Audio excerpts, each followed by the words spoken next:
Hey everyone, this is Kirk here again at OptionAlpha.com. And in this video, we're going to talk about multiple moving averages and ribbon studies. This isn't really a widely used technical indicator, but I really like the study. It's really great to use. It's very visual, which I like. So let's get right into it here.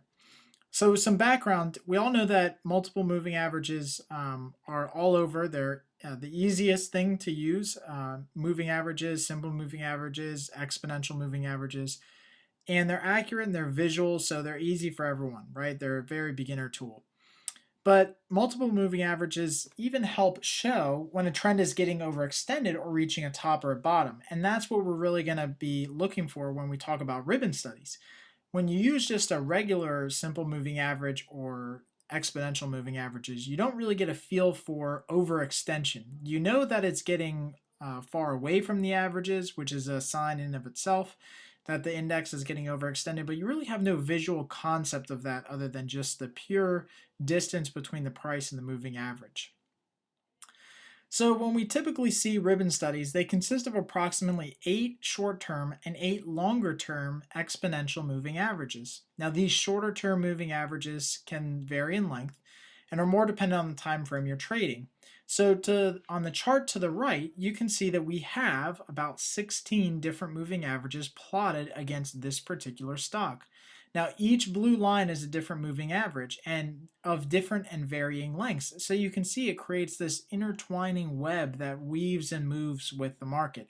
And that's what we're really concerned about. The reason that we can use multiple moving averages and ribbon studies is purely for convergence and divergence. That's what they're really good at. So, number one, when you have ribbons that start to become more parallel and evenly spaced, then you can start to assume that the current trend is very strong and for more or less in agreement with the other signals since they're moving together as a collective. So, you have all of the moving averages that are continuously moving higher, they're all evenly spaced. It pretty much seems like you have a very strong trend in place.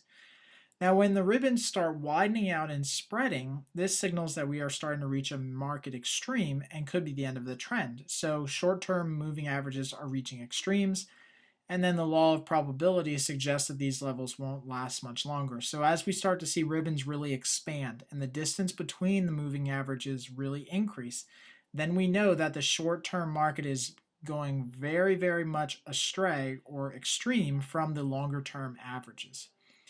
And then finally, when we start to see the ribbons start to converge on one another and start to cross, then we know that a trend change has already begun to occur. Now, an early indicator after seeing an extreme level is that the shorter term moving averages will start to converge first, right? Because they're shorter term moving average, they'll be more reactionary, while the longer term moving averages will be a little bit more slower in how they converge. Again, they're a little bit more lagging the more days that we add to the moving averages. So how to use it, right? Well, again, we're going to use the same chart that we just had, but we're going to blow it up a little bit. And on this chart, we can actually start to see all three of the different ways you can use ribbon studies or multiple moving averages. So the first way is this expanding ribbons that are reaching a market extreme. So you can start to see that as the market starts to fall, the ribbons really start to expand. They're very tight in the beginning, but then they start to get wider. And you can see how this is just blowing up. It's like almost like a cone shape that's just exploding at the bottom. So that really gives us an early signal that we have a major market extreme or a market bottom or top starting to form. In this case, it was a major market bottom. Now, at the bottom, you start to see that convergence of the earlier type in or the earlier shorter term moving averages. And this suggests that a possible trend change is in place. So notice right down here where my arrow is pointing that no longer are we having evenly spaced or exploding moving averages, but some of the shorter term moving averages are starting to converge and it's making the lines darker. Now these longer term moving averages haven't yet converged just yet. They will later on, and you can see that they did converge and twist almost later on as the market started to rebound. But this early sign of convergence happened down here, and it actually happened as the market was forming kind of a double bottom here. And that gives you an early indicator that the trend may be beginning to change. And again, you can use this to get into a trend change much earlier and then wait for the longer term averages to converge as well. And that gives you a very, very solid signal for a trend change.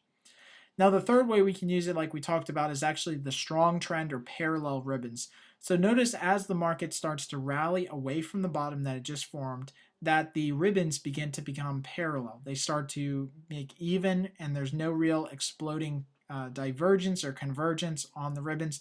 They're all just moving in lockstep. The longer term averages, the shorter term averages.